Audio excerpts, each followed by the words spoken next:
This is not a test. This is your emergency podcast system announcing the commencement of the annual Take Purge. At the siren, all takes, including things you don't actually believe, will be legal for 60 continuous minutes. No players, coaches, or media members of any kind will be granted immunity. All rational thought, logic, and professional credibility will be suspended. The Ringer Podcast Network thanks you for your participation. May our Take God, Chris Sims, be with you all. Welcome to the Ringer Fantasy Football Show. My name is Danny Heifetz, and I am joined by two men ready to cleanse their souls, Danny Kelly and Craig Horlbeck. DK, are you ready for the Take Purge this year? I mean, I better be. I feel that introduction puts me right in the zone I need to be. So yeah, I'm feeling good. Let's do this. I'm ready.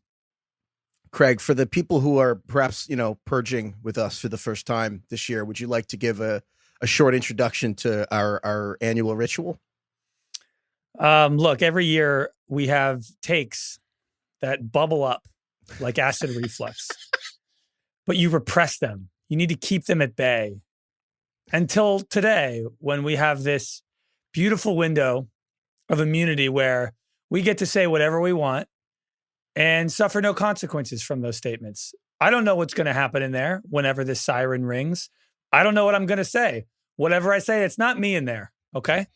That's not who I am. I'm not going to remember any of it. That is a different person on the inside of that room. There are things we believe, and then there are things we think, right? Right. Oh! Wow. There's the siren. All right. It's starting. We've now just entered a fugue state. No, fugue state. No professional responsibility. Primal. All credibility suspended. We can't be held accountable. Time to purge. We're going to be cleaner people for it. Chris We're gonna be light Sims at the end of this is hovering above us. Take the wheel. He's with us. All right. Chris Sims, take the wheel. Take the wheel, Chris Sims. Guys, I got something Help me, I want to Tom Cruise. Help me, Oprah Winfrey. Guys, I have something I want to get off my chest. Okay. Let's hear it. I think Devon A. Chan's going to suck. I am worried that Dolphins running back Devon A. Chan is going to be the worst pick in the history of our show. Worse than Tony Pollard? Worse than Tony Pollard. Worse than Josh Jacobs? We said Tony Pollard should go first overall in draft. Well, you said that. But This guy, Devon A. Chan had 3 good games last year, got hurt, then kind of sucked. And we got him as like a top 25 just player. Absolutely fucking gaslighting. It's the all-time small sample size. Look, I understand. I still believe all the arguments we made. Like, you know what I mean? Like, upside matters. Don't be afraid. You know what I mean? Like, look, at the end of the day, there's every now and then, there's a bunch of players. Like, there's only 2 or 3 that really make a difference. So you could take them. Don't be afraid of getting it wrong. You know what, guys? I'm getting afraid. I'm getting really afraid, guys. He's 185 pounds. And I look at this and I'm like, 190. You round up. We keep talking about the game since September. In pads. Yeah. Water weight. You know what we haven't talked about? When the Dolphins played the Chiefs in the playoffs, motherfucker had 6 carries for 9 yards. It was cold. Yeah, that was the last time he played football. No one on the Dolphins offense was good in that game, Heifetz. 6 carries, 9 yards. Last time he played football. Like, we're going to say, what are we doing? This is really good. This fills me with rage, so it is a good take. Yes. This is why I love Raheem Mostert so much, is I actually feel like I know what I'm getting with Raheem Mostert more than I do Devon A. Chan, and you get him 60 spots later. I'm terrified. I know Raheem Mostert's good. Do we know Devon A. Chan's good? Do we know it?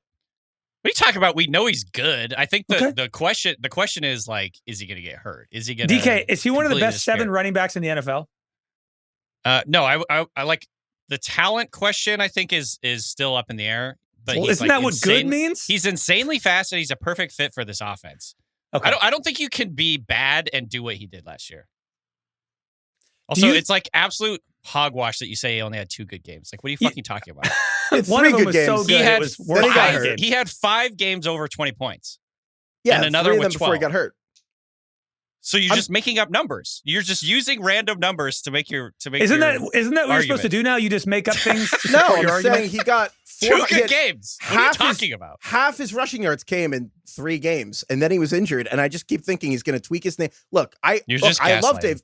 I'm not gaslighting. I'm fucking nervous, man. I'm Seth Rogen, and this is the end. I'm getting a little nervous about this thing we all agreed on. I'm just letting you know I'm getting a little squirrely. Yeah, we don't have that's any totally fear fair. about this. DK, you have no reservations about this, like the most boom bust pick in the history of fantasy football. I think look, it's a good take because it gets me really angry. DK was paid to lead, not to read. He just fucking plows forward, baby. I think it's ridiculous that you say he's going to suck. Like, that's just, come on. What are you talking about? Suck relative to where he's going going to to get get hurt? No, is he going to get hurt? Is that what you're saying? I'm saying that, like, I think that this guy like, that we're banking I'm afraid on, he's going to get hurt too. Okay, well, like, yeah, he's going to be a bad I don't think pick. he's going to suck, though. I have, like, almost no fear of that. I think if he's injured, he loses the thing, and he'll then suck in the team. Yeah. Do you think if Devon Achane tore his ACL tomorrow, knock on wood, Mm-hmm. do you think if Jalen Wright, their rookie, stepped in his place, would he be able to fill 90% of the Devon Achane role successfully? No. See, that's where I think Achane has legit talent. And look, this is also me just sticking to my priors because I loved Achane coming into the draft. And then he came in and was incredible in this Dolphins offense. I think Achane has a rare combination of like vision, bursts, overall top end speed, and receiving ability that makes him great for this. I think Wright is very fast. And that's where, I think his vision is definitely spotty. We don't know much about how he's going to be in the passing game. And so I think that's a huge, huge leap. Now, that being said, I think the Dolphins offense is really, really good for all the running backs in it. You know what I mean? I think Wright could do well if he ends up getting a lot of volume. But I think Achane is a special player. So obviously I'm very triggered about this first take. I feel lighter already. I look, I do Heifetz worry is floating. I worry that he's going to get hurt. I think that's a legitimate worry. Like you saying he sucks, you're worried he sucks is just like crazy talk to me. As a fantasy pick, I think he's going to suck. That's fine. You're worried that he'll bust. Yeah, exactly. Yeah. That's the concern. That's always the concern. I'm always worried that. Yeah, exactly. That, yeah. You never know. Who wants to go next here? Anyone else got something on their chest? All right, Craig. I've been thinking about this for pretty much like a month now. And I didn't realize I had felt this way until yesterday. I kind of think that the Niners are going to finish third in the NFC West and miss the playoffs. I had this too. So vibes are actually pretty atrocious right now. It's really hard to bounce back after a Super Bowl loss. I mean, we saw it with the Eagles last year. Their team imploded. We saw it with the Niners themselves in 2020 when they went 6-10 after they lost in the Super Bowl to the Chiefs in 2019. And I want to read a quote from Deebo Samuel earlier this year in March after they lost the Super Bowl. Deebo said, "It's not as easy as people think to get to the Super Bowl. It takes everything. Me, Do the people coaches. think it's easy to get to the Super Bowl? Well, whatever. The guys upstairs. You're not just going to snap your hands and use this magic trick to be in the Super Bowl again. It's harder than people think. I think it's because people just assume every year the Niners are like going to be in the Super Bowl or the NFC Championship, and that's just a very high bar to set. And when you just look back at last year, a lot of things went right for San Francisco. For starters, they were incredibly healthy, which much like the Eagles were in 2022 when they made the Super Bowl. According to Aaron Schatz, that's for the numbers, the Niners had the second healthiest offense last year, which is pretty crazy considering their team. Deebo, Trent Williams, George Kittle, and Christian McCaffrey all played 15 or more games last year. And now, 3 of their best players are either holding out or banged up. We're recording this a few days in advance, so things might have changed. Ayuk might be on the Browns by the time you guys hear this. Yeah, Trent we're recording Williams. this on Thursday, August 29th. So, yeah, this is coming out Labor Day. For all we know, yeah. Regardless whether they sign Ayuk, trade Ayuk, sign Trent Williams, or they both are holding out and miss week 1, regardless, the vibes to me still feel bad. John Lynch is pissed at press conferences. Shanahan seems exhausted with this. And their schedule is an absolute gauntlet. They obviously have the NFC West they have to go against, which is one of the best divisions in football. Dude, outside of their division games, they play the Jets, Cowboys, Bills, Packers, Chiefs, Lions, and Dolphins. Damn. Wow. Craig, I'm all in on this. I totally agree. I'll take it a step further. I think the Kyle Shanahan Niners, as we know them, will end this season. Like, they're basically over. God. And I think that, like, as crazy as that sounds, everything Craig just said, the vibes are cooked. This team made 2 Super Bowls in 5 years. And when they made one when they were all young, the same core just made it. They lost to the same guy each time, Patrick Mahomes. I will put a date. I'm going to give you a date when this whole thing's going to come crashing down. Dead on arrival. October 20th. The Niners play the Chiefs. They're going to lose to the Chiefs a 3rd time, and then everyone's going to turn on each other. You're going to see it's like the Eagles last season. You're going to see all the leaks, finger pointing. Like I keep thinking about that. I know this sounds extreme, and maybe Niners fans are listening to this right now are probably like apoplectic. And we're not picking on you. All my friends. Yeah, everyone, Craig knows, everyone's listening to this is probably like, these guys suck. I look at it this way. Why are you different than every other team in NFL history that like came really close to winning a Super Bowl and then kind of missed their moment? Like all these teams kind of wither. Even you could argue they are different because they got to do it twice, which is incredibly rare. Like that's the thing. Like they missed the window and they made it back anyway. But now you look and it's like, it's the Pat Riley disease of more, where everyone wants this new contract, Ayuk and Purdy and Debo and everyone, as you just said, but like, they didn't actually win, so there's none of the winning to paper it over. I keep thinking about the Jason Kelce quote he said, when we were 10-1 last year, everyone was walking around miserable because we lost the Super Bowl. They were 10-1. If the Niners drop a few games, all the emotions that they've kind of bottled up are going to come out. It's like you propose to your girlfriend and get turned down, somehow continue to date her, propose again 4 years later, she says no again. And you got to hope that three times the charm. What an analogy. Yeah, that's good. Every empire falls, guys. Every empire falls. Are you predicting a big Brock Purdy regression then? Like Brock Purdy falls back to earth? I don't know if it's like, we'll find out that Brock Purdy's secretly not good. I more think that this is going to be just a season from hell in terms of injuries, vibes, all that stuff. I don't think Brock Purdy is secretly bad or anything like that. I just think it's more going to be like a collection of mishaps and bad luck throughout the season and vibes, bad vibes. Niners season from hell. I'm totally in, Craig. I'm totally in on this. I take no pleasure in reporting it, but yeah. No, look, when I go home today, I'm not going to remember this take. This is like Severance. Like the second I walk in here, I'm a different person. So exactly. Ringer DK. Severance, yeah. Yeah, exactly. Severance take purge. DK, anything your severed purge needs I got something I got to get off my chest. And I have actually been thinking this for a while now, for the last couple of months. Fellas, I think Bo Nix is going to be a QB1 this year. And I'm like actually kind of serious about this. Like, number one, very good athlete. He's going to run around a lot. He's going to scramble. He's going to play efficiently in the Sean Payton offense. I think he's going to design sort of perfectly for him. Guys, Russell Wilson was the QB 13 last year in points per game in this offense. He rushed for 380 yards and 3 touchdowns. I think Nix could hit that or more just as a scrambler and occasional like keeper type of running back or quarterback. And if you think about that, like that range of rushing, that's like an additional 4-ish points per game. Like that is massive.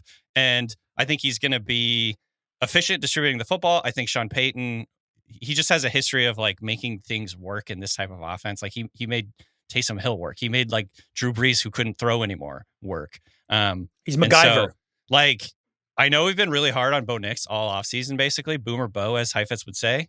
But he's so old. I think he's like one of the actual best values in fantasy football right now. Didn't Sean Payton say that he saw the most similarities to Patrick Mahomes in Bo Nix? Yeah. Bo Nix, there's your take, Purge. Bo Nix will be better than Patrick Mahomes. God, imagine if he outscores. I do kind of wonder if Bo Nix is just straight up going to win Rookie of the Year. That's a good bet, DK. You should add that to your take, Purge. Wait, I'm going to look up the actual odds right now. I kind of hear you, DK. I'll give one of mine because mine is associated with yours. I think Javonte Williams and Jaleel McLaughlin will outscore Najee Harris and Jalen Warren this year. Yes, I like that a lot. I just think we're all obsessed with Arthur Smith as a running back guru, when in reality, Sean Payton is a running back guru. Yes. And, I mean, if you look at the history of his running backs throughout the years, it's like every single year he produces. And I think a big part of that is he's just like passing to the running backs is a huge part of his offense. Totally. I can just buy into all this Sean Payton bullshit. Year 2 is Sean Payton. Bo Nix is actually better than we think. The Broncos were actually better than we thought last year. And I think Williams and McLaughlin could be huge beneficiaries. They got rid of Samaje Perine. He's out of the picture now. The Broncos had a league high 144 targets to running backs last year. And Samaje Perine had 56 of them. So now those are up for grabs. Out of the picture. Yeah. Bo Nix checked down more than any college quarterback last year. And so I'm just like, I don't know, man. Javonte, this is a year after the year after guy that we have not really talked about this year. Tore his ACL 2 years ago and his PCL, I think, 2 years ago. Looked bad last year. Now he's back. Still only 24 years old. He was sick as a rookie. Good O-line. I'm like, I don't know. I think I'm actually kind of in on Denver a little bit. I think Bo Nix is going to end up in the Brock Purdy archetype where everyone's like, I don't know if he's good, but like he moves the ball and like runs the offense. You know what I mean? Like I'll never know if he's actually good. I'll never admit, don't put it in the newspaper that I said he was good, but like the offense functions. You know what I mean? Like he's going to be that type of quarterback. Yeah. Bo Nix 11-1 to win Rookie of the Year. God, that's kind of low. That should be higher. Well, what's low? So the odds are actually FanDuel. The odds for Rookie of the Year. Caleb Williams is like basically even odds. Wow. And then Jaden Daniels is 6-1. Marvin Harrison Jr. is 6-1. Bo Nix is 11-1. Drake May is 14-1. It's really just like Caleb versus the field. Yeah. It's gonna be hard to beat Caleb just based on narratives. Or Caleb and Marvin and Jaden. I think it's going to be one of those three. If they have even a decent season, will probably win. Bo Nix would have to have kind of an otherworldly season. All right. Hell yeah, Boomer Bo. And now I'm excited to watch the Broncos this year. We had Boomer Bust. Now it's Boomer Bo. Boomer Bo, baby. All right, I got one. You got a bunch of fantasy ones. I got a real life one. Oh. The Cowboys should have traded Dak Prescott this offseason. Oh. Like and started who? Are you encouraged by Trey Lance? Yeah, the 5 interceptions thing. I don't know. Gardner Minshew. So Dallas has this crazy situation, and I think it's almost underreported what the situation is. Dak Prescott can walk in free agency at the end of this year like Tom Brady left the Patriots and they got nothing. And in fact, they would get like maybe a 3rd round pick later in like years from now. But it's actually worse than that.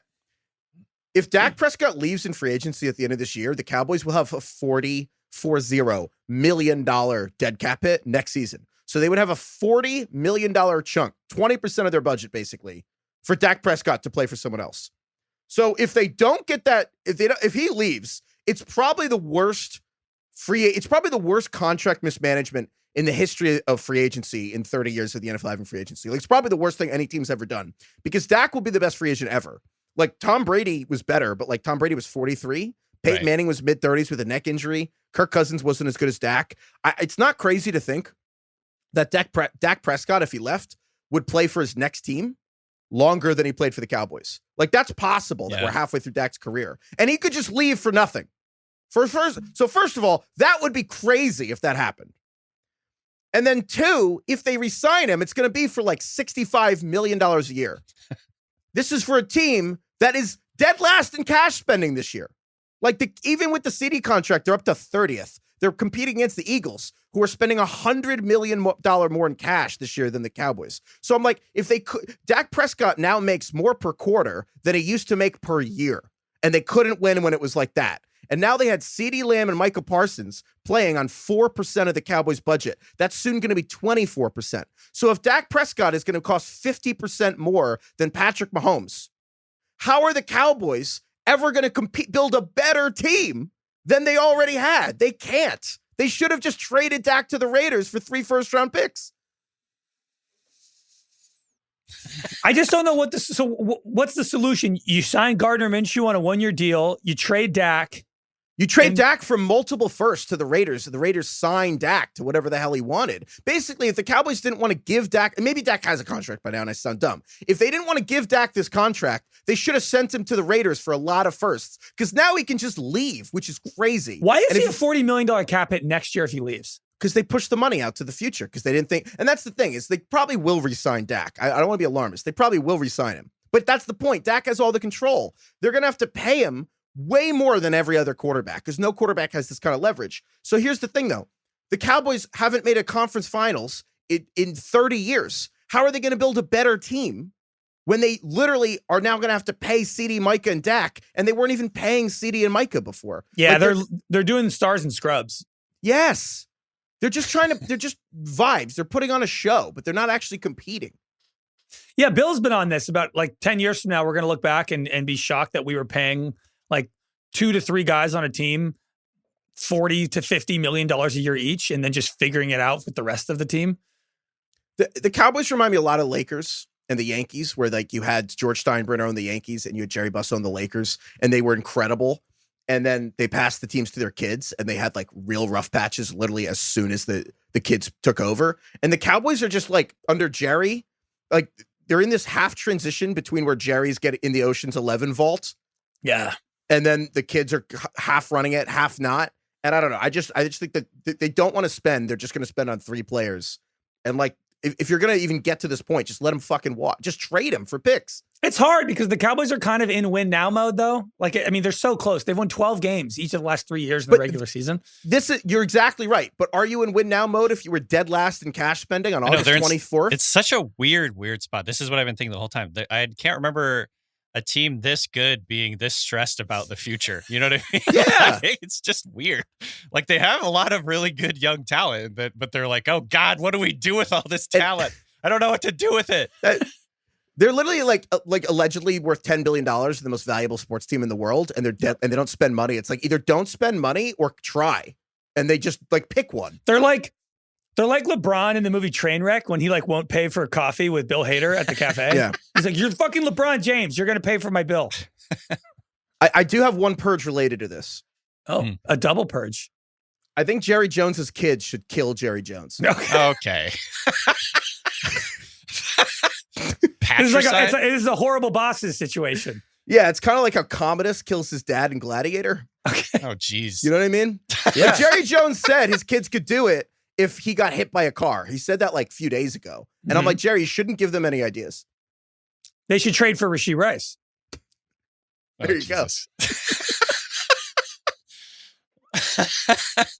throwing it out there. Anyway. That's good. How should they do it, Heifetz? Well, Jerry's the one who said if I get hit by a car, my kids could do it. So, you know what? I just watched Michael Clayton the other day. Yeah. Okay. I have some ideas. Yes. This is bad. I don't know what to say about this. Just throwing it out there. Yeah. Take Purge. Why not? Do you think Cowboys fans would rather sign Dak Prescott right now or kill Jerry? I think it's probably the latter. Jerry Jones is older than Joe Biden. You know what fact? Jerry Jones was born closer to the Civil War than this coming season. Shut up. Yes, Jerry Jones was born closer to the Civil War. When was he than born? this Like the 40s? 1942.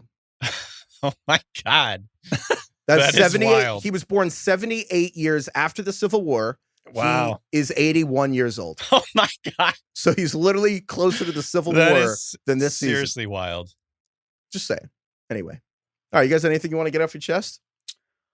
Yeah. I think that Kyren Williams is just once again going to be a top 5 running back in fantasy. Oh. I think the hate's gone way against the too grain. far, Yeah. and I have to zag. I think we're way overthinking this. The punt returner thing freaked everybody out. In addition to the Blake Corum thing, freaked everybody out. Mike Clay was tweeting about this from ESPN. Last year, Kyren Williams returned punts from weeks 1 to 3. 100% of the punts from weeks 1 to 3. During that stretch, he played 86% of the snaps. He had 40 carries, 20 targets during that stretch. Cooper Kupp, when he won the Triple Crown, he returned punts that year. Did he? Yeah. Not the whole wow. year, but part of the year. And so it's like, all right. What is Sean McVay's deal? I have no idea, like, if McVay is actually going to commit to this, too. I mean, he could have done this to open up a roster spot. I'm assuming they'll probably use a punt returner by committee role. I think this is like a lot of smoke that doesn't actually mean there's a fire. Look, Kyren was the second best running back in fantasy last year by far. It was McCaffrey, him, a chasm, and then everybody else. The offense knows how to feed running backs. McVay loves using one running back. I think Corum will be in the mix. I think that's totally fine. Kyren Williams played a ridiculous amount of snaps last year. He basically played 83% of snaps, which is nuts. Saquon, CMC, and Kyren were like the only 3 running backs to play that level of snaps. All the other dudes in the top 10 at the position, all the other good running backs in fantasy, all those guys are playing like 62% of snaps. Like, I think Kyren can still play 60 or 70% of snaps and still be a top 10, top 5 running back and be great. And Corum can still play and get mixed in. I think this offense is going to be awesome. I think Kyron's really fucking good. And all of his stats last year prove that he was really fucking good. And we're overthinking all of this. Yeah. I totally agree. Like fantasy people overthinking something? Like all of the sharps, quote unquote, like he's falling on these draft lists. Yeah, like nobody wants Kyren right now. And I think that's insane just because they drafted a 3rd round rookie running back and this stupid punt thing came out. For all we know, he's not going to return punts week 1. Like McVay just said that. I also think that like players like being on the field. And if McVay basically was like, wait, Kyren's like, I will be on the field no matter what. And McVay's like, wait, we could get an extra roster spot because we're keeping this other guy just to return punts. Like if Kyren just does it, we have an extra spot. again, Cooper Kupp return punts this Triple Crown year. Yeah, I totally agree. So are you happy like building your team around having Kyron at running back? Yeah, honestly, like I think if I'm staring at Achane or Kyron Williams, and I know everybody right now would take Achane. I actually think Kyron Williams is safer. Is that crazy to say? No, I think that's. I mean, I definitely think the volume. I feel like makes him. I think end of the first, early second is totally fine to take Kyron. I had a memento tattoo where I was like, just take Kyron Williams in the first round next year. Don't think about it, and then I ignored it. Don't think about it. DK, you got anything you want to get off your soul? Yeah. Guys, I kind of think Kirk Cousins is just going to be bad this year. Oh! And we're like severely overpaying for Drake London and Kyle Pitts. So Kirk Cousins has had like one of the most incredible careers of any quarterback ever. Like 4th round pick, has outplayed his contract every single time. He's done like the absolute perfect job of getting the most money humanly possible from the quarterback position his whole career. And we must laud him for that and commend him for that. But he's 36. He's coming off an Achilles injury. He has a new offensive coordinator. He is? He tore his Achilles? What?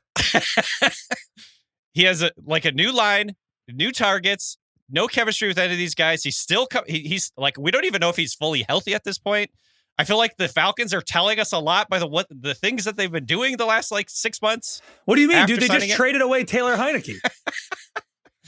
They drafted Michael Penix and then they sat him after one short outing in the preseason. I don't know, guys. It's the wind horse thing or whatever. What's going on here? What does this mean? Are you saying, do you think Kirk Cousins is not ready for week 1?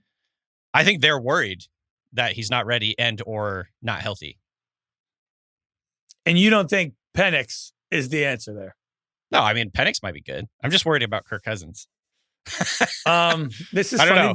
because this once again, I don't know if did you guys listen to Bill and Sal do their over-unders? They disagreed on every single team. DK, I have as one of my takes that I need to get off my chest that the entire Falcons experiment will work. They will win 11 games, and all of this hype was super deserved. Okay. And like this, they're a Rorschach test. You can kind of see whatever you want to see. And in general, look, I think outside of this world, outside of my Severance workplace, I'm 100% with you. But inside the Severance workplace, I'm like, Kirk on the AC off the Achilles, Pitts is an enigma, new coaching staff, shaky defense. I'm like, screw all that. Kirk's a gamer.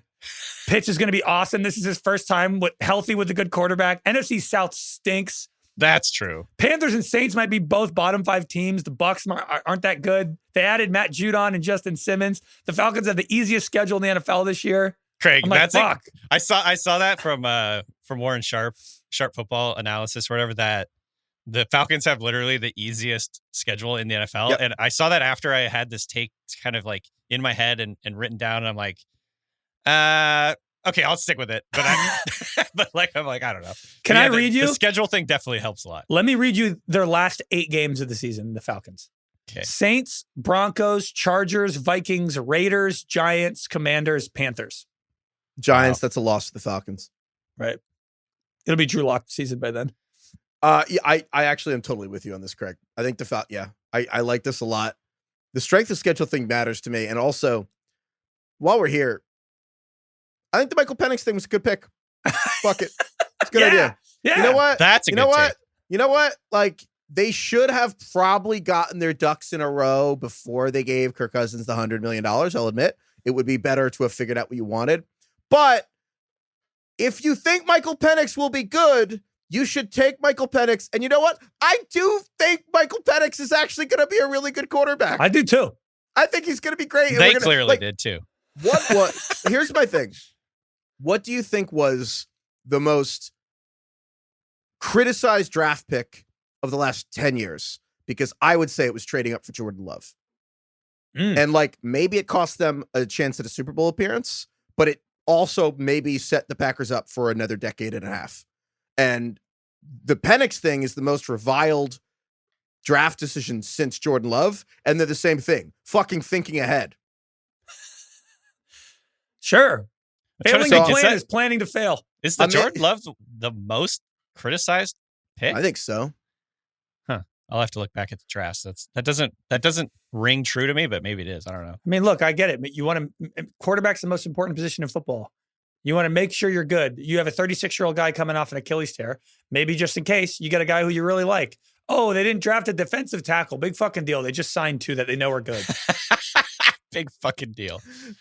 How about I'll just trade for one that I know is good and then draft a top 10 backup for my injured quarterback?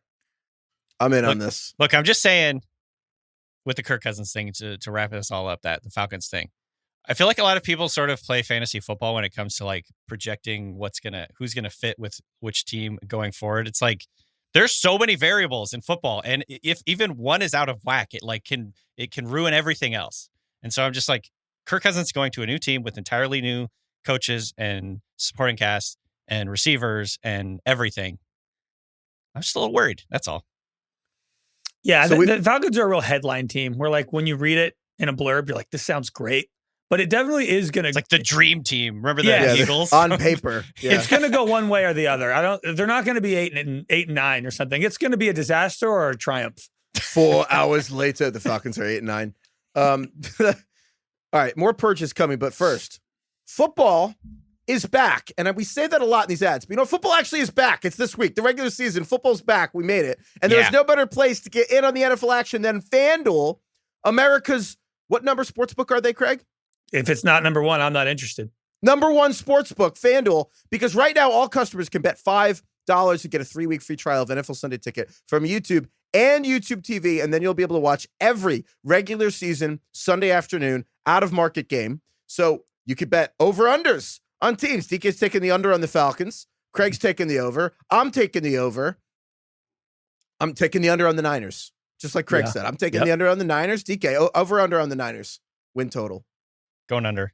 And with FanDuel, you don't even have to leave the app to access real-time stats and data to help you make even more winning bets. Just visit FanDuel.com/Ringer Fantasy to download America's number 1 sportsbook. Must be 21 plus, 18 plus in DC and present in select states. Offer ends September 22nd, 2024. After 3-week free trial, the full price of NFL Sunday Ticket will be automatically charged seasonally. Cancel anytime, no refunds. Terms, restrictions, and embargoes apply. YouTube TV base plan required to watch YouTube TV. Redemption requires a Google account and current form of payment. Gambling problem? Call 1-800-GAMBLER or visit rg-help.com. All right. Anyone else got any purges they want to get off their soul? I could do one. Purge it. Craig, you're not going to like this, but I think Chris Godwin is going to outscore Mike Evans this year. Fuck me. If you look at the numbers outside of touchdowns last year and total yards, because Evans if you just look at the 2 things that aren't the points that you need to score in fantasy, the stats that mean you're good at fantasy, if you don't look at those 2. Well, that's debatable because target rate was almost identical. Targets ultimately are very important in fantasy as well. Last year, Evans, his target rate was 24, Godwin's was 23. Targets were almost identical. Evans, 136, Godwin, 130. Basically, Mike Evans was like a top 10 receiver because he had 13 touchdowns and Godwin was just left on the sideline with 2. And it was just unfair for him. But I think the big move this year that's going to put Godwin back on the fantasy map is he's going back into the slot, according to Liam Cohen, the offensive coordinator, the new Bucs offensive coordinator, who is bringing in a Rams-style offense. He's referred to Godwin as playing the cup role in their offense. And if you look at the last few years when Godwin, so basically the 4 years prior to last season, Godwin was a majority in the slot. And he was wide receiver 2, wide receiver 16, wide receiver 9, and then wide receiver 20. Last year, he only played wide receiver 2? Yeah, in 2019 in points per game. That was game. with the Bucs offense when Jameis did 30. Godwin 30 was a wide receiver 2? Yeah, that was with the Bruce Arians offense. Jameis threw for like 5,000 yards. Are we making up stats again, like Heifetz said earlier? I don't think so. So basically, those 4 years when he was majority in the slot, he was no worse than wide receiver 20 in 4 seasons. Last year, 33% in the slot. He was a wide receiver 38. This year, I think he's going to be pushing like 60 to 70% in the slot. I think he's just going to get peppered with targets. He may end up scoring fewer touchdowns than Mike Evans ultimately, but I think he's going to have more targets. He's going to have more opportunities this year, and he's going to be the focal point of this passing game. Right now, he's going against a wide receiver 34. That's a massive value to me. Look, I'm not going to lie. The Cooper Kupp thing did whet my appetite a little bit. You piqued my interest. Right. It smells pretty tasty, but I don't think I can do it. You can't let go. You can't let go of the hatred. I was trying to tell myself this year that I was like, you know what I'm going to do in drafts next week? I'm just going to, or I guess this week, since people are hearing this on Monday, I might be drafting right now as people listen. But I was like, I'm just going to take Mike Evans. Like, no one ever takes Mike Evans. Everyone's bored with Mike Evans. Mike Evans catches 10 touchdowns every year. DK, maybe you will live in my brain, and I will at the very last second pivot and take Chris Godwin Just because like of an what earworm. Yeah. We don't make peace with our friends, Inception. Craig. We make peace with our enemies. That's right. Yeah, maybe this will be the beginning of something beautiful with me and Chris Godwin. New beginnings. Yeah. I got one. Okay. Oh God. I think Taysom Hill is going to be a top 5 tight end. Yes. This year. Yes. Top 5? Top 5. I think he's going to beat literally all but 4 quarters. Honestly, I think it might be higher. I think Taysom Hill is literally going to be like That's insane. I think Taysom Hill is going to be like a goal line quarterback, short yardage guy. And I basically, Yes. it's 2 things. If Alvin Kamara is healthy, I think Taysom Hill's role is to be a fullback who can play tight end or receiver or anything, except they're actually going to give him the ball more. I think in the past, what Taysom, and the reason he was so infuriating to play with was the Saints used him as a knuckleball. Like they were just a total crazy off-speed pitch that was on purpose. Like they wanted you to never be able to know when to expect him. So they put him out there. You weren't expecting him. It destroys your team. The submarine pitcher. Yeah, and then all these teams spent like 5 weeks preparing for in case Taysom Hill came out, and they didn't do any of that stuff. It's like Charlie Day from It's Always Sunny. Wild card. Yeah, exactly. It was wild card. It's a waste of time, and then they'd bring it back out. I think now, because Clint Kubiak's their coordinator, I think Clint Kubiak's actually looking at Taysom Hill like a Niners-esque player as, oh, we'll have you on the field all the time, and that way we'll whatever the defense does, we'll just dictate to them like that's a mistake. So if they send out more linebackers, then like we're gonna be able to pass, and you won't be able to defend Taysom. And if like we have 2 quarterbacks, and if you send out like light units, like Taysom Hill's gonna play fucking fullback and shit. And then if Kamara gets hurt, I think Taysom Hill straight up will be the goal line running back. Taysom Heifetz almost put this. Taysom Hill. I almost put Taysom Hill is going to outscore Kyle Pitts. But Dude, I didn't want to. Honestly, yeah. I didn't want to like go too hard into the anti-Falcons hate because could be wrong on that. Taysom Hill though, I love this. Think of him as like the Jalen Hurts of tight ends. Yeah, like short yardage, third and fourth down and short goal line looks like he is pretty unstoppable. I'm sure they don't hit at the same rate as the tush push, but like his success rate is pretty damn good when they're using him in short yardage situations, and that could translate to the goal line. If he scored 10 touchdowns, wouldn't be that surprising. Obviously, he's going to be highly, highly volatile. I'm looking for what I really need to happen is the Saints just to finally commit to the bit and actually play him like full snaps. Because last year it was like, oh, he'll play 70% one game, and then you don't see him the next game, and it's like impossible to utilize him in actual fantasy games because he's just so all over the map. I just want them to commit to the bit because at this point I'm just like Taysom Hill is good. Like use him as a running back, to be clear, not a quarterback. So in order for him to be top 5, because look, this guy's not going to rack up a ton of yards. He's basically going to be a red zone weapon more than anything else. So you're basically predicting double-digit touchdowns for Taysom Hill. Total. I think he's going to catch a couple. I think he's going to run for a bunch. He might throw 1 or 2. Yeah, he's probably yes, and that's kind of my point. Punt returning. He might coach a couple plays. Exactly. Yeah. Cheerleading. I don't know. He might coach points per coaching. He might probably be up in the booth one game. We don't know. He's there, Michael Clayton. He's going to have them assassinate Kendre Miller or something. They'll take him out back. He'll bury the body. He might assassinate anything. Jerry Jones. Who knows? Yeah, exactly. Yeah, it's for hire. I'll do anything. So, okay, I know we're inside of this take Purge bubble here, but like, where would you actually draft him? I would draft Taysom Hill you don't have to take him early. I would take him in like the 15th round. Even if you have like Mark Andrews or Sam Laporta, like I usually wouldn't take a backup tight end if I have Sam Laporta because I'm not going to play anyone over Sam Laporta, right? But even if you have someone like that, I would use my last pick on Taysom Hill right before defense or kicker, and I would just see, because again, maybe I'm wrong. Obviously, I might be wrong. Find out. Like, don't let Taysom Hill be on waivers and then score 2 rushing touchdowns in week 1. Like, I would have him on your bench, wait a couple weeks, see how the Saints use him, see what we're saying, and then you can cut him if you want. So, but like, he's free. He's like the 160th guy off the board. Taysom Hill, fuck around and find out in a good way. Yeah. Yes, exactly. 100%. Craig. I think I just ended Craig. Oh, God. He's Where like, am I'm I? out. Godwin, I'm out. Taysom Hill. Yeah. Up is down. The Falcons. We just love the NFC South. That's what the take. Yeah, exactly. All right. Craig. Wow, that you're one all threw me for a loop. topsy-turvy. I know. You're all topsy-turvy now, Craig. You feel like you got to get something off your chest. Yeah. This one's also been kind of percolating for a while. I think Trevor Lawrence reemerges and cements himself as a top 5 quarterback in the league and in fantasy football this year. I hope that happens. I think it's his big comeback. This is his John Travolta Pulp Fiction, his metamorphosis, and he will reemerge as a beautiful butterfly. It sucks, man. Stroud really just waltzed in and stole his thunder completely from right under his nose in his own division.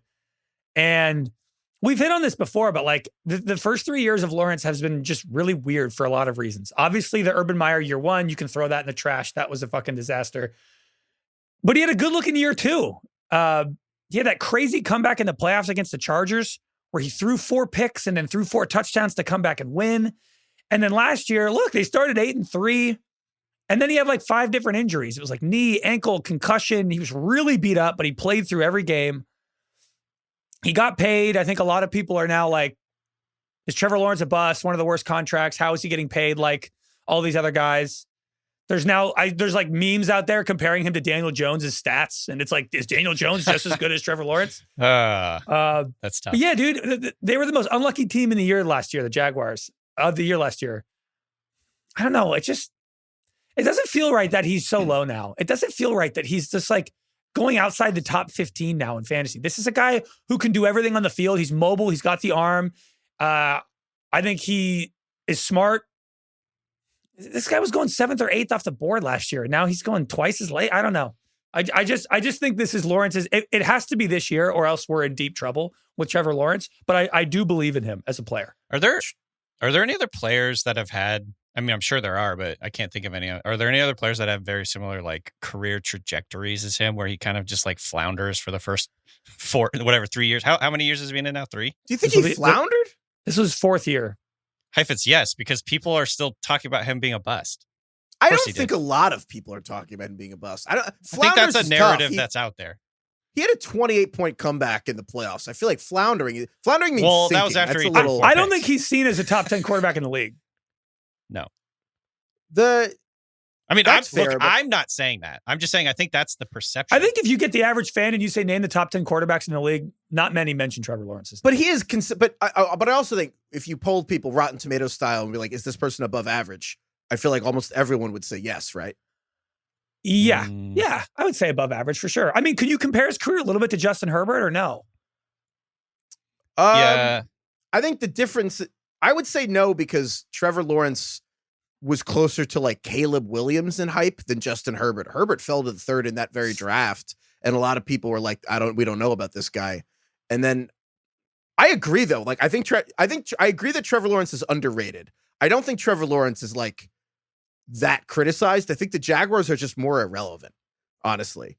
And I think that but I agree though that Trevor Lawrence is, I actually think he's like going to continue to be like outstanding as a quarterback. And I agree that this will be like I think a leap year for him. It has to be. If we go into year 5 and Trevor Lawrence still doesn't really have one great year under his cap, I think things start to get weird. He was good his second year. I'll give him that. But that was like the year before year where everyone's like, all right, we've seen the evidence now. This is time for him to take off. And then last year happened, and now it feels like everybody jumped off the bandwagon. He needs to. Yeah, I agree. I'm with you guys. I'm just I guess my perception of the perception of Lawrence is that people are out on him. I agree. Yeah, maybe that's my Twitter bubble. I think the one big thing he needs to improve on is the turnovers. Like he has way too many turnovers, including fumbles, and so that's the one big thing I want him to see like really improve is just ball security this year. But I am bullish with you. I'm with you. I just think of all the guys going outside the top 15 quarterbacks in drafts. Like, dude, you get a guy like Trevor Lawrence, who's just like easily one of the most, like physically, one of the most gifted quarterbacks in the league. You can't say that about anybody else. Everybody else is like, situation's good. You could eke out a good season out of him. It's like Trevor Lawrence legitimately, if Trevor Lawrence won the MVP this year, I don't think I would be like shocked. Yeah. He's a good athlete. He's going to run around too. That's like a kind of underrated part of his game is he's going to add a couple points a game as a rusher. I think he's a great value at quarterback. All right. DK, you want to go? Or I got a few left. What do you want to do? I got one that's just kind of a general piece, not a fantasy thing. I kind of feel like Bill Belichick is doing too much. I made a list of the things he's doing this year. He's going to be on the Manning Cast, the Pat McAfee Show, a show called The Breakdown on ESPN with Peyton Manning, Inside the NFL, which is on the CW apparently, and the Underdog podcast. You're doing too much, my guy. That's too many things. Yeah, we know you're smart. We know you're a good coach. My take is that we're going to be kind of sick of Bill Belichick by the end of the year, and we're like, okay, go back to coaching.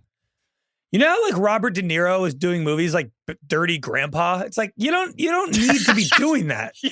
De Niro. You're Robert fucking De Niro. That's pretty apt, also.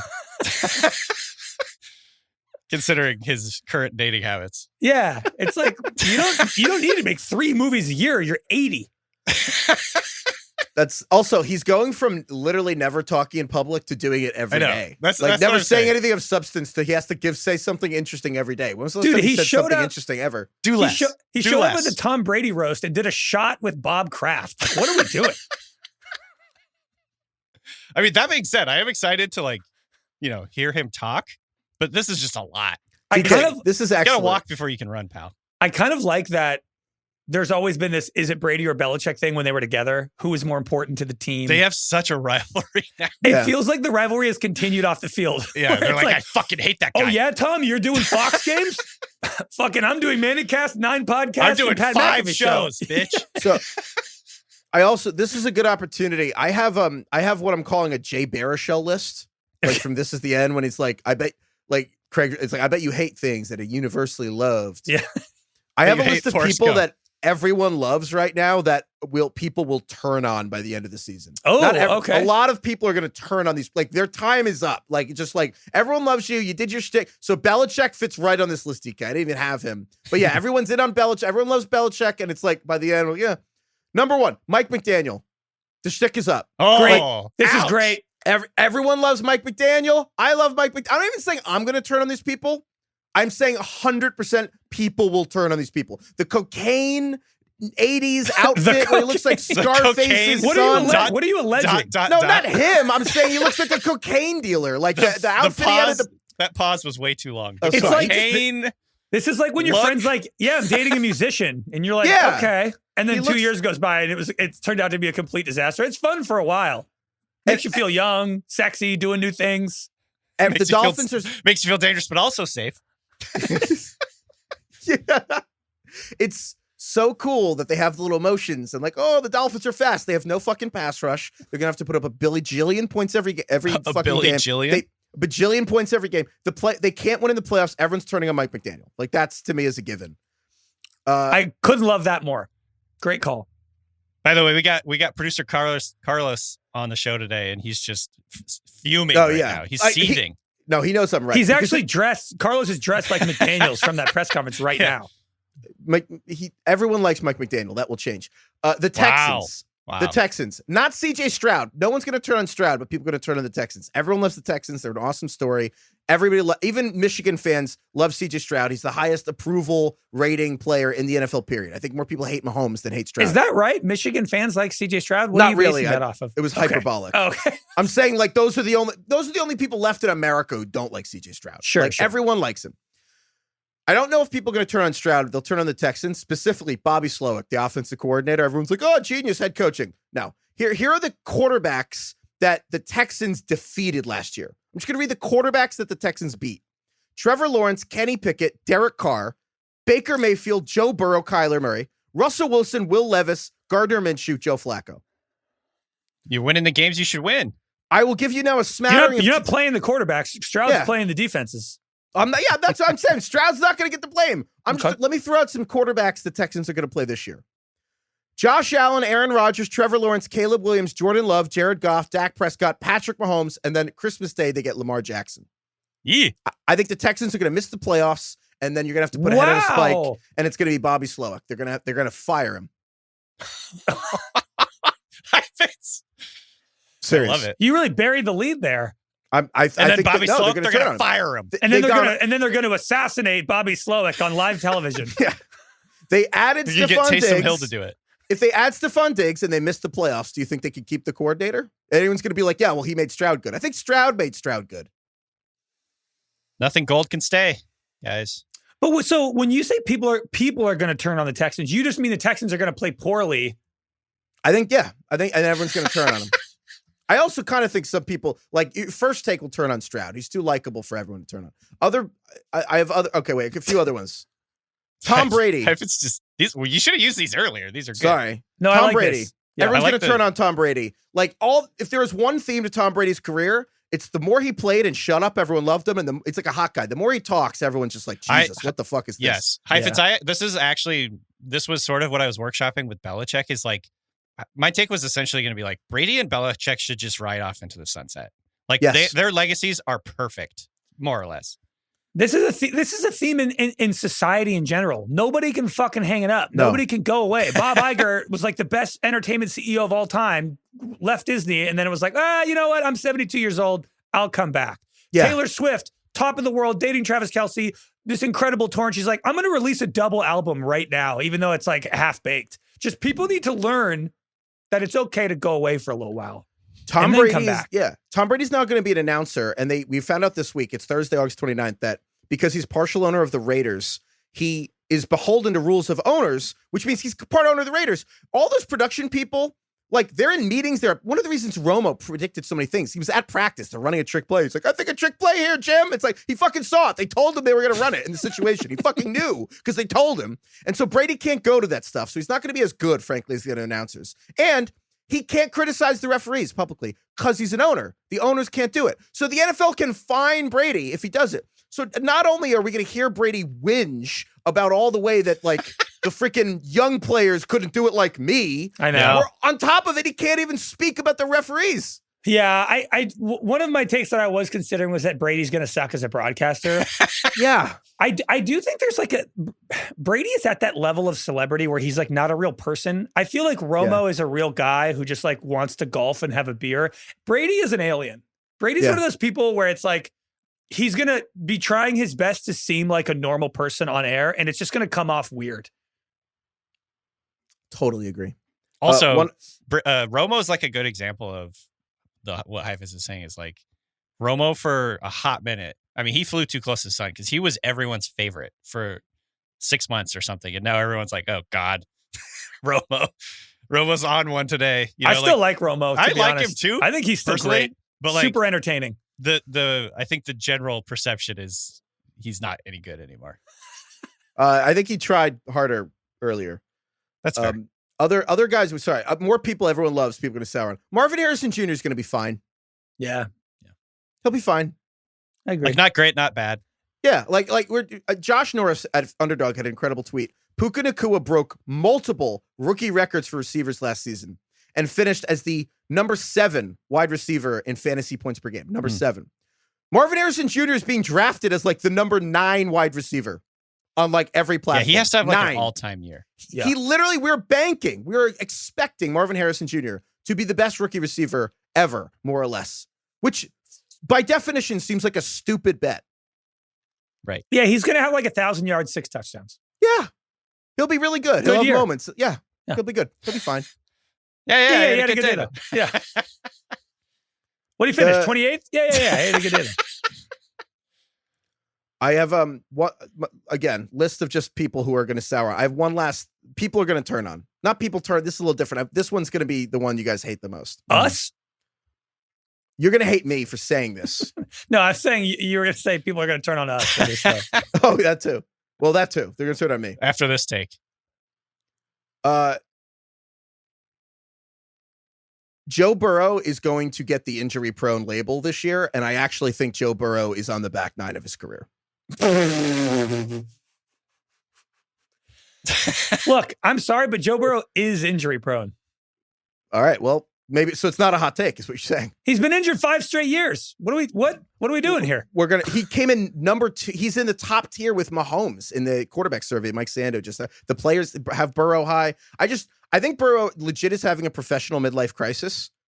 Like Joe Burrow in May said, I'm quoting Joe Burrow, whenever the injuries start to stack up, your football mortality kind of comes into the back of your mind. And then he showed up 2 months later with a bleached blonde head to training camp. It's a midlife crisis, mid-career crisis, quarter life crisis.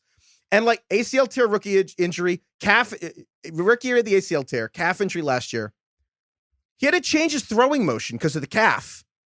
And then what happened? He had this unprecedented wrist injury that doesn't happen to other throwers of the football. So now he's going to have to change his throwing motion again to figure out how to spin it without his freaking throw, with his wrist being different. And when you start tweaking your biomechanics on your throwing, weird shit happens and it's all connected. So it's not just the wrist injury could get worse. New stuff can happen too. I don't like that at 27 years old, he's already tweaking the way he throws a football because his body's falling apart. And I have no joy in being the one to say this. I have no joy in being the one to say this. I love Joe Burrow. Heifetz, you're going to have a fucking aneurysm. Calm down.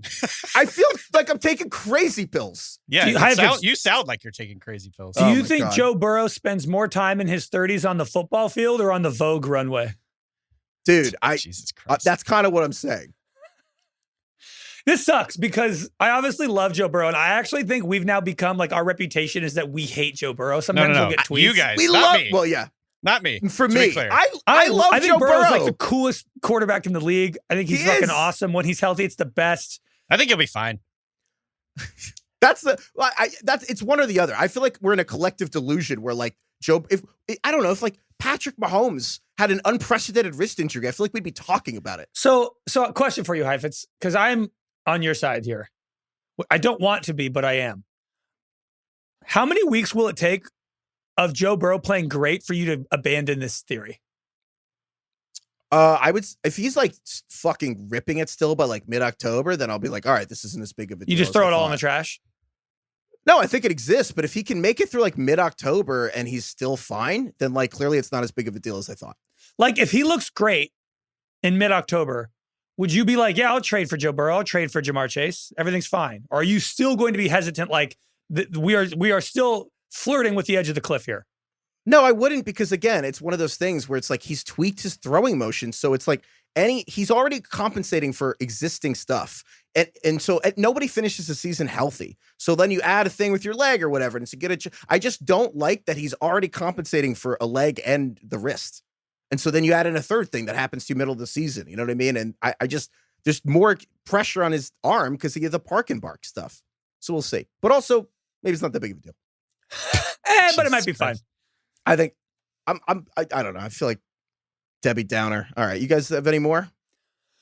I just have one more. I fear that the Steelers are going to be a bottom 5 team in the league and they're going to fire Mike Tomlin. And I think Mike Vrabel becomes the head coach next year. Oh, wow. I think things are actually quite bad in Pittsburgh offensively. The defense will be good, but I think the offensive line is going to be way worse than people think. A lot of people are just like penciling in that it's going to be better because they drafted these 2 guys in the first round in the last 2 years. One of them's hurt and the other one sucks.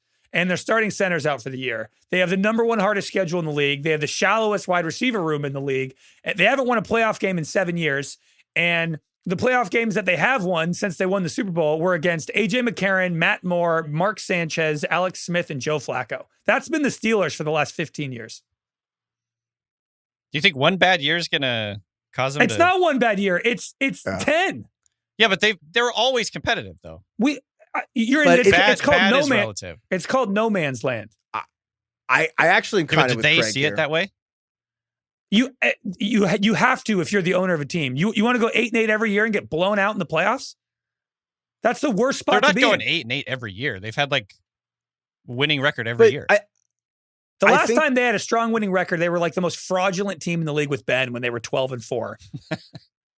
Craig, to your point, I feel like what's going on with Pittsburgh is like Mike Tomlin is probably, if you hand him a roster, he's maybe the best coach in the entire world. He's fucking awesome at working with the roster. but then you get personnel control, and like clearly he is not good with the quarterback situation, and there's almost so much belief in you can coach any group of people that there's no urgency around actually getting a real quarterback. And so I agree. Like if Kyle Shanahan like was his offensive coordinator, or if he just had an elite guy, I think the Steelers would like be a Super Bowl contender every year. But I agree with what you're saying, where at some point something has to change. I don't know if you fire Tomlin, but like they have to take getting a fucking quarterback more seriously. Yeah, it's like unless they get Dak Prescott next year, I don't know what the Steelers are going to do, because every year they go 9-8 and they have the 18th pick in the draft. We can't get anywhere. Yeah. I'm just going to say this. Because Craig, you're obviously much more like up to date with the Steelers. They have the 8th most wins in the NFL over the last 5 years. How many playoff wins over the last 5 years? Just say they it, haven't like been serious. they probably don't see this as like failure. They're really competitive every year. The Steelers are one of the most storied franchises in the NFL. They have 5 Super Bowls. They haven't won a playoff game in 7 years. I just always think it's just always funny to me when like literally they've won the 8th most games in the last 5 years of any team in the NFL. And you're like, we got to burn it down and start over. Well, I just think we're all talking about the Cowboys as a dumpster fire. If the Cowboys are a dumpster fire, how are the Steelers not a dumpster fire? DK, on that note, Craig beat me to the punch. What is the difference in your argument between Mike Tomlin and Jason Garrett for the Cowboys? I'm not arguing that the Steelers should do this. I'm arguing that the Steelers probably view themselves as competitive every year. But the Cowboys, when they went 8-8, when they fired Jason Garrett, even that year, the Cowboys were like number 1 in yards in the league. And the Cowboys under Jason Garrett, like won 14 games and 12. But Jason Garrett was not a good coach. And Mike Tomlin is a very good coach. But if you are strictly a results-based person, what's really the difference? We can't win playoff games. We get destroyed every single season. Again, we haven't won a playoff game in 7 years. I'm the audience avatar for, Falcons fans out there listening to the podcast right now and just wanting to strangle you. That's all. The Falcons were much closer to winning a Super Bowl more recently than the Steelers. That's the crazy part, though. Like, the Falcons have won many more playoff Raiders games. fans, how about that? I understand there are franchises that have been struggling for a long time. All I'm saying is I think we're kind of pretending that there isn't a problem in Pittsburgh when there secretly has been for a long time. Craig, they're Irish. They'll stay in this forever. DK, yeah. You know what this reminds me of? When your friend tells you you're kind of preaching about a problem to the wrong choir. And it's, you know what I mean? Yeah. Like you're complaining about your dog to someone with kids. Yeah, someone like your friend who makes like $800K is like, oh God, I had to pay so many taxes. Like, yeah. Okay, fuck you. The Steelers are not making $800K. That is not the right comparison. But I get. Okay, that's just a number that came to mind. I don't know. There's space for people's trauma. Craig, I think you're right. And also Craig's acknowledging the privilege of having Tomlin as your coach. But also, I get it. Like, how long are we going to do this? Here, I have a couple other take purges here. Let's have them. Austin Eckler is the best pick in fantasy this year. Wow. I've been thinking this Heifetz too. It's in the back of my mind. I see him go around some completely irrelevant players at this point. It's wild. Dude, this guy was a top 5 pick last year, had a high ankle sprain, and now we've got him next to Devin fucking Singletary. Right. It was literally McCaffrey and then Eckler in drafts. Yeah. What the fuck? Like, I understand. Like, I get the argument. Maybe he lost a step because he first got hurt in week 2. There's an injury. Maybe he's lost a step. Washington, is Jaden Daniels going to check down? Is that 95 spots for a drop? Isn't that a little too much? Like, I think your friend who hasn't watched football in a few years is going to see Austin Eckler next to Devin Singletary, take him 96th as his 4th running back, and that guy's going to win because, you know what? Cliff Kingsbury's actually good at designing running game. I think Austin Eckler might get the goal line stuff. They are going to design screens for him. You know why? He's the 2nd best fucking receiver on the goddamn Washington team. It's Terry McLaurin and then Eckler. It's not De'Ami Brown. They don't have anyone else, too. It's the thing. Noah Brown. They just signed Noah Brown. He got cut by the Texans. He's probably the 2nd best wide receiver on Washington. Like Austin Eckler, I actually think we're going to look back and it's going to be like a reckoning. If Raheem Mostert and Austin Eckler are both good this year, we're going to have to obviously they might get hurt, but it's more than priced in, man. He honestly fell so far just because of that one video of him getting caught from behind. When he came back from a high ankle sprain because he was in a contract year and wanted to prove he was healthy and it backfired. And now it's like, oh my God, this has jumped the shark. It's so funny that we haven't really talked about him because he checks so many of the boxes that we are looking for. It's like this show specifically, like older guy, proven talent, good opportunity. Like it all kind of makes sense. And yet, like we like Raheem Mostert, we like all these guys, like in quote unquote a different phase of their career, but we have yet to get to Eckler. But it feels like he's been right on the outside trying to break in. I also Cooper Kupp check boxes of like hardest working guy in the league. Austin Eckler might be the strongest player pound for pound in the league. I just so Austin Eckler, I feel like I need him on teams, and we'll see. The question is really how much of a receiver will he be? If they design screens for him, that's great. But how much on these pure dropbacks will Daniels actually be throwing to him? We'll find out, but I think it'll be funny. We had Brian fucking Robinson ahead of goddamn Austin Eckler. We'll see. That's a good one. That's a good one. I got one thing I got to say before we end this thing. I think I'm in too many fucking leagues. Is that a hot take? I'm That's the coldest take I've ever heard. I'm never going to admit this publicly. But this it might be too much at this point. I fall behind on waivers. I don't put in the right amount of work in trading in leagues. I'm just kind of like, we'll see what happens with this league. You're neglecting your children. I'm neglecting these teams. How many leagues do you have? I don't even know at this point. Like I've stopped counting. What was the last count? 22, but that was like years ago. Is it 30 you're the Antonio Cromartie of fantasy football. You know, when you have a bunch of unread emails and you just like don't want to actually even open them because you're like, there's just going to be more things I have to do and I don't have time to do this. That's like sort of how I'm starting to feel about all my teams. I'm just like, I'm not even going to open this because I'm going to have to do stuff if I open this. Yeah, you have like decision paralysis. It's like when you open Netflix, you're like, 100%. I would like to watch a movie. You scroll through 1,000 movies and you're like, I'm just going to look at my phone. Anyway, I would never say that in real life, but yeah, in this fugue state we're in. Yeah. Might be too many. Anyone else? It's good. I feel pure. Oh, I feel purified. I feel light. I feel lighter. Man, so what the hell happened in there? I feel like I just took a gigantic dump and I feel way better. Okay. All right. I feel like I was bathed in the light. Man, I don't know how you guys feel. I think the Steelers are going to be good this year. Yeah. I think everything's fine. Storied franchise that is competitive every single year. Yeah. I'm so excited for the Bengals to win the AFC North. Heifetz, you've been, let's be honest, you've been saying some anti-Bengals shit before. Yeah. Well, I'm excited for Joe Burrow to have a long and healthy career. You should have gone the other way and said Burrow's going to win the MVP. I agree. Yeah. I feel great. That was wonderful. That was therapeutic. Thank you, everyone. That. Please, everybody, tweet us, email us your takes. ringerfantasyfootball@gmail.com. Please purge your souls to us before the season begins. Yeah, email us your take purges at ringerfantasyfootball@gmail.com or, Severance if that makes more sense to you and you haven't seen the Purge.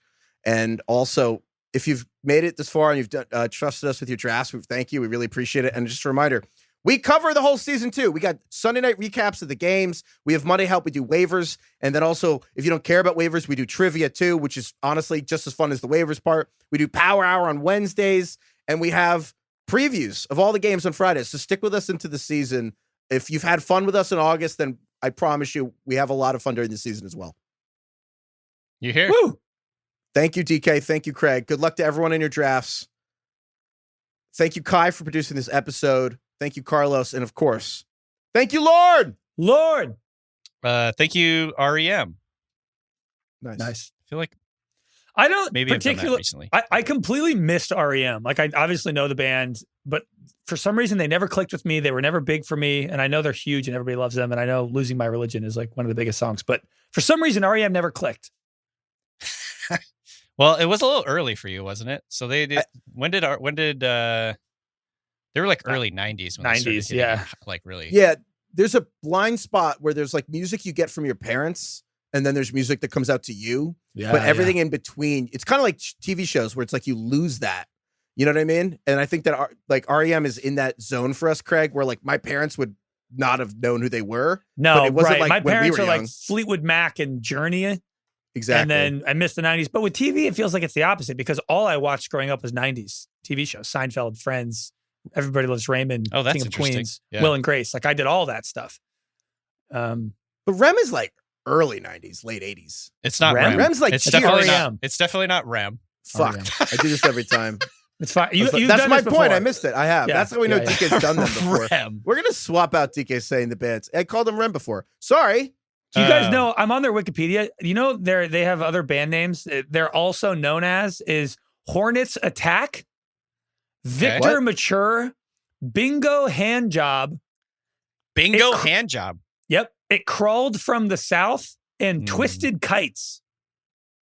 Weird. See, I can Yeah. pronounce all those. Yeah. You're always talking about bingo hand jobs. Dude, yeah, I know. I've been on that forever. Yeah, they're an interesting band. I think like when I think of Losing My Religion, I feel like that is such a cultural marker of that era. Like it's like that song, that start of that song just takes you back to like the 90s. And it's like such a unique song. Like no rock songs or pop songs at all ever would start like that. You know what I mean? It's like the most unique start to a song ever. It's like Yeah. mandolin or like- something. What was the instrument they used? All that like alt rock, counterculture, grunge stuff. I missed all that. That never really resonated with me. I think you're right, Heifetz, because of our age. There's also to that point, TK, about unique intro to songs. You guys ever play that, like, we call it Name That Tune, but just like, you know, you play a song and you have to guess what the name of the song is. And there's like a handful of songs that because of the way they start, you can get them quicker than other songs. And I feel like the two most... Like you gave that like in one beat. Yeah, yes. And Or so I think whatever. the two ones that are One bar. most unique isn't a thing, but it's Toxic by Britney Spears. Just Oh, starts really? unlike other songs. And honestly, the other one is Gold Digger by Kanye West. Also just starts in a way that you literally like a quarter of a second in, you're like, you know what the song is? You know what else? I'm just going to do it for you right now. Tell me what song this is. It's been. That's a good one too. Yeah. 1 week since you looked at me. Yeah. Is that the Bare Naked Ladies? It is. I think we talked about this.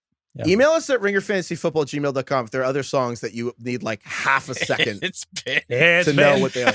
Yeah, it's like- bit. Yeah, that's good. not a normal way to sing anything either. Chicken the China, the Chinese chicken. You have a drumstick and your brain starts sticking. Do you guys think? I have a question. Do you think that like when I think of like pop music throughout the decades, the 70s were very like you can differentiate the 70s, you can differentiate the 80s, you can differentiate the 90s. Do you guys feel like you can do that yet with like the 2010s and sorry, the aughts and the 2010s?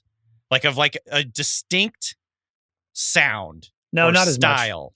I'm not as musically intelligent as other people here at the Ringer, but I will say I feel like the mid 2010s were just defined by like trap drums and everything started sounding like future beats. And then, or like Migos, I think was huge. And the future to Migos line of just like that sound coming out of Atlanta, I feel like became the basis for like a lot of pop music. And then that's gone away. So I feel like there's a trap drums that, for lack of a better term, I'll call like what Truffle Butter sounds like by Drake. That song, like everything kind of sounded like that for a long time.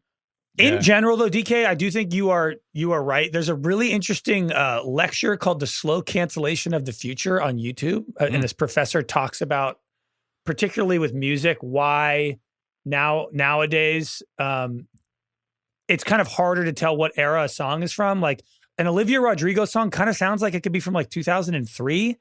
A Dua Right. Lipa song sounds like it's from the 80s. Well, they are from the 80s. yeah, but that's nostalgia by is literally design, just right. covers. Yeah. But it's like, I think that because there's so much more history of music, there's so much more like source material to pull from, everything is starting to feel like everything all at once, where in the 70s, there was just like less to work with. And I think now so much has already been covered and done that people are ripping things off more, getting creative more, sampling more, so that, yeah, you can just like make an 80s album and then your next album can be a 2000s pop album. And then your next album can be a grunge album because you have like examples of what all that stuff sounds like. Can I give you another take, Purge, actually, that I've been thinking about? Mm-hmm. Yeah. I don't, do we need more music? I feel like we have enough. Obviously, yes. No, we don't. I'm have just enough. throwing it out there. Like, there's so much. No, I think that's an insane That's a take. silly. It's a silly, stupid take, and you There's should a feel lot. terrible. Is there anything better than finding a new song That's and loving exactly it? what I was going to say, Craig. It's like there's nothing better. Maybe I mean there is things better, but a very good thing is like when you find a song that just fucking hits so right, and then you listen to it like 100 times over the course of like 3 days. Yeah, see, music, I'm like, we can't get enough music. Everybody keep making music. Movies and TV shows, I'm like, we can slow down a little bit. Yeah.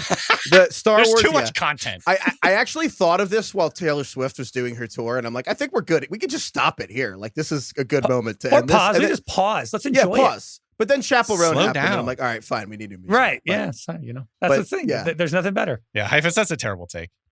Yeah. Well, You should have said that during the take purge because now you're responsible for that. yeah, now I'm responsible.